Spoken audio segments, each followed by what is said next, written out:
इंसदाद दहशतगर्दी अदालत इस्लामाबाद ने PTI 26 नवंबर एहतजाज पर दर्ज 13 मुकदमात में 250 मुलजिमान की दरख्वास्त जमानत मंजूर कर ली। अदालत ने मुलजिमान को 5-5 हज़ार रुपये के मुचलकों पर रिहाई का हुक्म दे दिया। मजीद जान लेते हैं डॉन न्यूज़ के नुमाइंदे ताहिर नसीर से। ताहिर बताइएगा, 250 मुलजिमान की दरख्वास्त जमानत मंजूर की गई? जी बिल्कुल, देखें गुज़िश्ता रोज़ इस्लामाबाद की इंसदाद दहशतगर्दी अदालत के जज अबुल हसनात जुल्करनैन ने 26 नवंबर एहतजाज पर दर्ज 13 मुकदमात में 250 मुलजमान की दरख्वास्त जमानतें मंजूर की है। अदालत ने 5-5 हज़ार रुपये मुचलकों पर जमानत मंजूर की है। गुज़िश्ता रोज़ जब समाअत शुरू हुई तो मुलजमान के वकला अंसर कियानी, सरदार मसरूफ खान, मुर्तजा तूरी और दीगर जो है वो पेश हुए थे, जबकि प्रोसिक्यूटर जायद आसिफ चौधरी पेश हुए थे। उन्होंने दरख्वास्त जमानतों की मुखालफत की। ताहम अदालत ने दलाइल सुनने के बाद थाने बनी गाला के मुकदमे में 18 मुलजमान, थाना कोसार के मुकदमा नंबर 1035 में तमाम मुलजमान की दरख्वास्त जमानतें खारिज की हैं।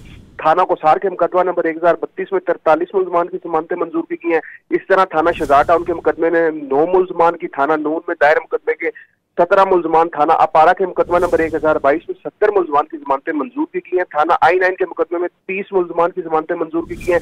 थाना मरगला में 13 मुलजमान की दरखास्तें मंजूर की गई हैं। इसी तरह थाना सेक्रेटेरिएट के 2 मुकदमात थे जिनमें 120 मुलजमान की जमानतें खारिज की गई हैं, 10 की मंजूर की गई हैं। थाना सियाला की 25 और थाना शम्स कॉलोनी की 30 मुलजमान की जमानतें मंजूर की गई। मुलजमान के खिलाफ 10 थानों में मजमूई तौर पर 13 मुकदमात दर्ज थे और आज भी कई ऐसे मुलजमान हैं जिनकी दरखास्त जमानतें अदालत में जेर समाअत हैं। जी बहुत शुक्रिया ताहिर नसीर इन तफसीलात के लिए।